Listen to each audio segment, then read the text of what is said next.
proud of yourself for debating college kids who are unprepared to speak in front of an audience like yourself. Hold on. You're 30 years old. We can agree you're 30 years old, right? Do you think that's a little bit silly? Are you a voter? I am a voter. I'm a registered voter. I vote and you vote. So I'm talking to voters of this country that will determine the future of Western civilization. That's what I'm doing here today. What's going on, you lukewarm evangelicals? Today we're going to be checking out a video by Charlie Kirk and Vivek Ramaswamy. With that being said, let's get right into it. Feel proud of yourself for debating college kids who are unprepared to speak in front of an audience like yourself. Hold on. You're 30 years old. We can agree you're 30 years old, right? Do you think that's a little bit silly? Are you a voter? I am a voter. I'm a registered voter. I vote and you vote. So I'm talking to voters of this country that will determine the future of Western civilization. That's what I'm doing here today. Yeah? Wait, hold on. How is it any different than a professor talking to you? Than a professor talking to you? Who are you? Well, important enough for you to come up to a microphone. Actually, when I first saw this ad, I thought it was like an improv comedy thing. It looked so ridiculous that I didn't even think it was real. Well, no, you could see. Look how popular Trump is on your campus. How does that make you feel? That's not comedy. That is a 5-alarm fire for Kamala Harris because she's probably going to lose Pennsylvania. Look. But no, I just want to be clear. Is there something wrong with talking to voters? No, there's nothing wrong with talking to voters. Well, that's what we're doing here today. It's an open mic. I think that you push a dangerous agenda. Such as? Your stance on abortion rights, for example. Here we go. Okay, so let me ask a question. What is your name? Jean. Jean. And what is your understanding of the current Republican Party's stance on federal intervention in abortion? Well, I know that they want to bring it back to the states, right?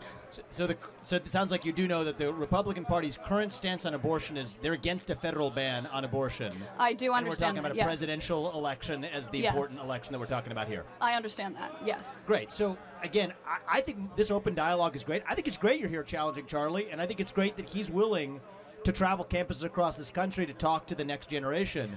We need more conversation. Now, where's the disagreement, though, on content? Because you could criticize style or why you're talking to people or dunk on someone personally, but where do you actually disagree I agree substance? With the way that you edit content and specifically frame it. She has zero actual critique of their policy, acumen, or anything like that. What does this lady actually stand for? She's saying, oh, yeah, you guys edit content and you guys do this and that. What are you talking about? What does that have to do with actually debating the current political landscape of things? What does that have to do with this election? What does that have to do with anything? You just came up here just because you don't like them as people, which is weird. The way that you edit your content. We post unedited content. What? Let me just ask you one thing though, because like, you could personal insults can fly in all directions. Where is an area where you have a disagreement with the conservative movement, with Donald Trump, with Charlie Kirk, perhaps with myself? I was a presidential candidate last year. I think we need to talk about that more in the open, and the more we do, the stronger our country is going to be. We got a long line of people, but I want to hear from you one substantive area where you have an authentic disagreement, and I'd be glad to address it. I'm sure Charlie would too. Just in anything, relating to any political topic where you have a disagreement. Wait, I actually have to say something. Wait, do I even disagree with you politically? I don't even know what you stand for. I just don't like you because of what I've heard about you. That's exactly what this is right now, guys. Agreement. Let's air it. Okay. I disagree with some of the laws that are being pushed in Congress that are against the LGBTQ community and the trans community. Okay, so let's talk about that. I'm going to give you my view, and then I want to hear yours. Okay. My view is that if you're a fully grown adult, 18 or above, you're free to live how you want, dress how you want, marry who you want if you want, if you're over the age of 18. I agree. But you are not free to indoctrinate children in schools who are not yet of the age of consent. You are not free, just as you're a 17-year-old or a 15-year-old can't get a tattoo on their own, I don't think that you should be able to go or until the age of 18. And so What? the lines that I draw here is that men Wait, what did he say right there? What? are free to claim to be women and swim in swimming pools. You're not free to claim trophies in a women's sports competition.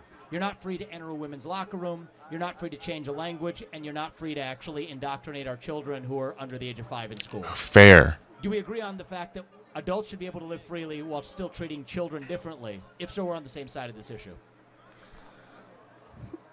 Listen, I agree with the majority of what you said. However, I don't think that you're understanding the implications of the laws that are trying to be passed. Look, we got a head start in the conversation. We got a long line behind you. But my only ask is, forget the personal attacks or the stylistic attacks. Focus on substance. The more She's we do not. that, the stronger we're going to be as a country. Thank you for coming. Thank you. I don't think you're focusing on substance, though. That's the issue. Hold on. Look, he intentionally What? tried to provoke substance out of you, and you said, well, I'm worried about some laws Congress should pass. I have to ask, what laws are you talking about? Can you be specific?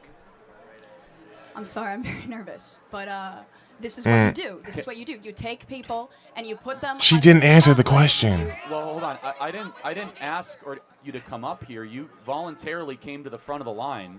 You didn't have to do that. You're purposely antagonizing. No, he's not purposely antagonizing anybody. He asked you a simple question. Name one law that you specifically have an issue with that has passed in Congress that is affecting the LGBTQ plus IA community, whatever the hell it's called. Come on. What is the actual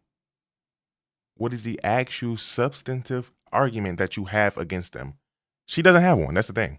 Because even me, I can just name a law that I disagree with that Gavin Newsom passed, that he actually signed. You know, that one safety law, the Safety Act that he signed. If you guys remember, the Safety Act that Gavin Newsom signed stated that school districts do not have to inform parents if their children are going through some type of gender crisis.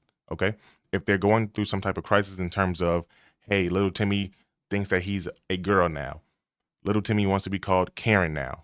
Wants to be called some type of random name. You know, if they want to be called something different, if they identify as the opposite gender, you do not have to tell the parent now. If you guys remember that, that is what Gavin Newsom signed. A bill that said, hey, parents do not have to be informed by the school district anymore if those type of issues happen. What are they trying to do? They're trying to separate the families. They're trying to break the family unit. See, that's a specific law that I have an issue with. Can she name one? That's just one off the top of my head right now that I just came up with. What can she name? People on campus, asking How? people to come up by spreading your weird agenda. How? What agenda is that? I'm confused, though. So, Charlie, I'll say this. We'll end on this and we'll go to the next question. When I was 18, and I'm not going to blame you for this, I also took for granted a lot of the stuff that the media force-fed me, because that's what you know at the age of 18. Mm-hmm. You say there are some vague laws making their way through Congress that are hostile to Do trans you community. know how? I don't think those do you laws know actually about? exist, but I don't blame you if Listen to that's me. what the cable media is feeding you. But let's get to the specifics, and then we're able to actually have an open dialogue. And that's one of the things I've learned over the last 20 years. I think that the that's issue part is of- we're getting our part of media learning from our different country. sources. Both people are getting media from these skewed sources. The facts that you're presenting are not always correct. And that's why we're here with no TV screens between us. So people who have policy-based substantive disagreements, we invite those. I think that's how we're going to get our country back. And as it relates to trans, which you brought up, 18 or above, you're free to live how you want. You're not free to force that onto somebody else, or especially kids. And if All right, see, that's pretty much the end of the video, guys. So essentially, the lesson here is, hey, if you don't actually disagree politically on anything, don't go up to talk to people that disagree with you, that even might not disagree with you politically. You see that she brought up the abortion thing. What was her refute or retort to that? Did she even care about that? She said, oh yeah, I disagree with that. Okay, you brought it up. Vivek had to tell you what his stance was and what the Republican stance normally is. Not mine's, but the Republican stance is, right? And you couldn't even agree or disagree with it. She just kind of obfuscated the whole entire subject. Same thing right now with a specific policy that she disagrees with. She obfuscated that whole subject. She wanted to see, oh yeah, that's why you do this. That's why you do that. That's why you're intentionally antagonizing the people that are going against you. What? No, he's not. He's asking you a simple question. What is the specific policy or law that has passed that you have an issue with that you think is negatively affecting the LGBTQ community? Very simple. It was a very simple question, very simple ask. I don't understand how she couldn't even formulate any type of thing in her brain to refute any of the points that they made. He didn't even, guys, you know what's crazy? They didn't even have to make any points. If anything, they made points in her favor, and she just didn't even try to dunk the alley-oop, essentially. They gave her alley-oop, she didn't want to dunk it. Like, what? I don't understand, guys. I don't understand. With that being said, my name is Jay Dottie. If you enjoyed this video, like and subscribe. Peace.